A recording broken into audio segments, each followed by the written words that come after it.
동국대에 근무하는 김미선입니다. 우리 어머님 얘기를 듣고 보니까 마음이 많이 착잡해지고, 또 제가 직접 보는 환자들과 연관성이 있어서 저한테는 좀 더 의미가 있게 느껴집니다.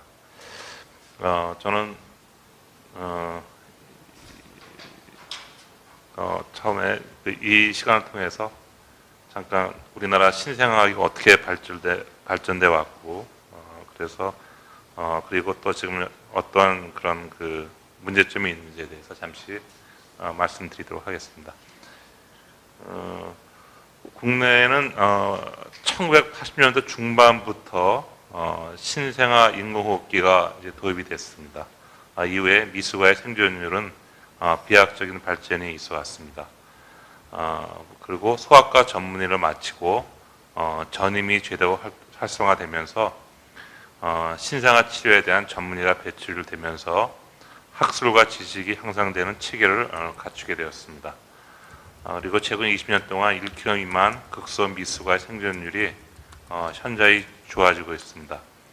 한 800에서 1000g 정도의 미숙아의 생존율은 약 한 90% 정도이고,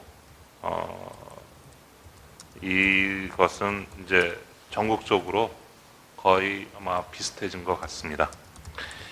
그리고 또한 그 고위험 산모는 이제 현재 증가하고 있습니다. 아시는 바와 같이 저출산으로 인해 신생아 수가 줄어들고 있지만, 노산, 인공수정으로 인한 쌍둥이 증가, 또 사회적 변화로 인해서 10대 임신 등의 증가로 인해 고위험 신생아가 많아지고 있습니다. 이에 따라서 발달 장애아도 많아지고 있는 추세입니다. 그리고 또한 그 다은 증후군 같은 염색체 이상, 그다음에 기능 장애아의 생존도 의학의 발전에 따라서 늘어나고 있고, 따라서 이들에 대한 장기적인 교육과 사회생활에 대한 요구도 해결해야 될 과제입니다. 그리고 선천성 기형도 그 종류에 따라 다르지만 많은 경우에서 그 치료로 인해서 그 생존 및 기능이 이제 좋아지고 있기 때문에 이들에 대한 관심도 필요할 것으로 생각이 됩니다. 그리고 그 장애에 대해서는 조기 치료뿐만 아니라 고위험 신생아들의 발달 장애를 조기에 발견하고 치료하며 계획을 수립하는 것이 중요합니다.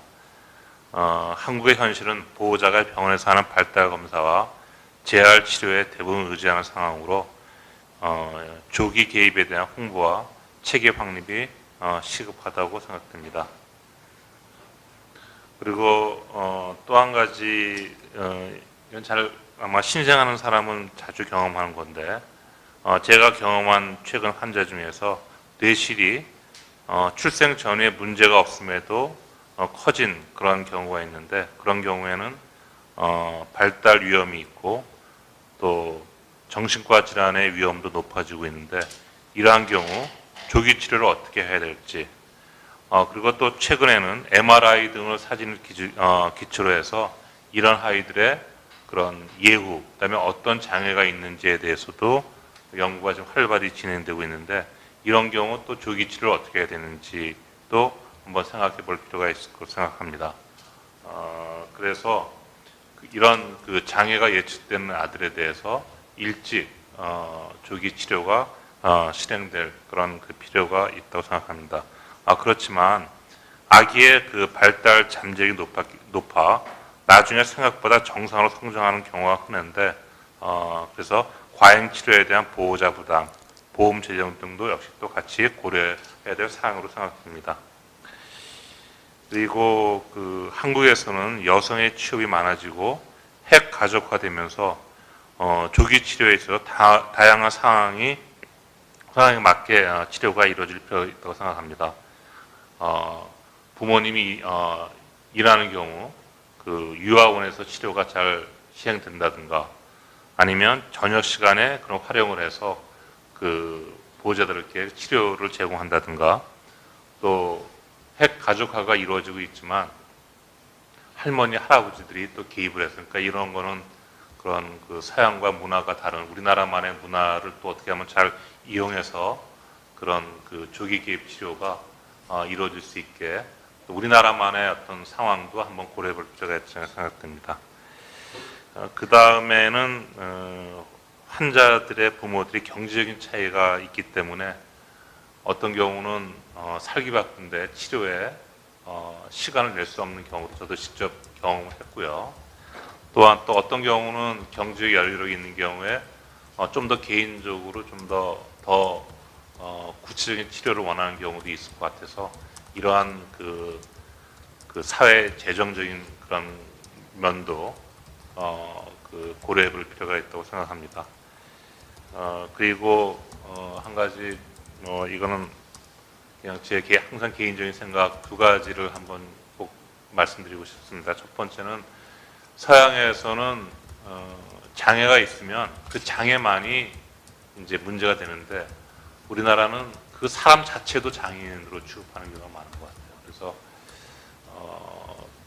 보통 아기들이 보게 되면 3세가 지나면 자기가 만약에 왼손이 잘 못 쓰겠다 그러면 그 왼손을 일부러도 안 씁니다.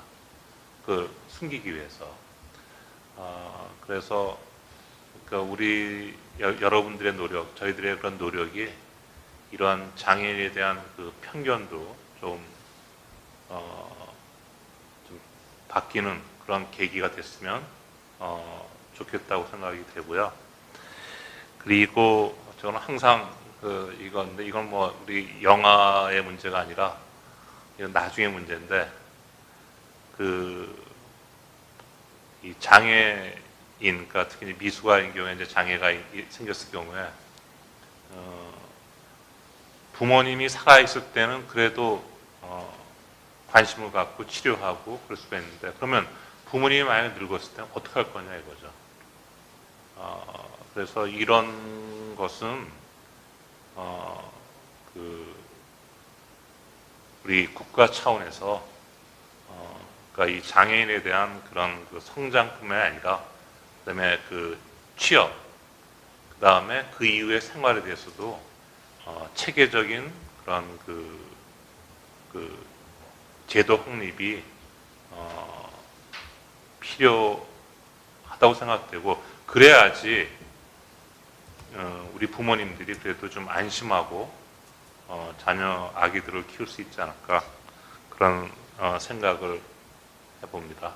그래서 이런 생각할 때 항상 저는 좀 이렇게 감정이 좀 감기 그걸 지원해 줄 것이 아니라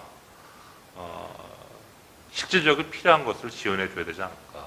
그래서 좀 더 그런 국민들의 어떤 그 포퓰리즘을 의식하지 말고 국가가 정말 해야 될, 정말 국민한테 필요한 것을 좀 해주기를 또 바라는 마음. 또 그리고 이런 협회가 그런 것을 이루어내는데 다 같이 힘을 합쳐서 노력하면 좋을 것 같습니다. 네, 감사합니다.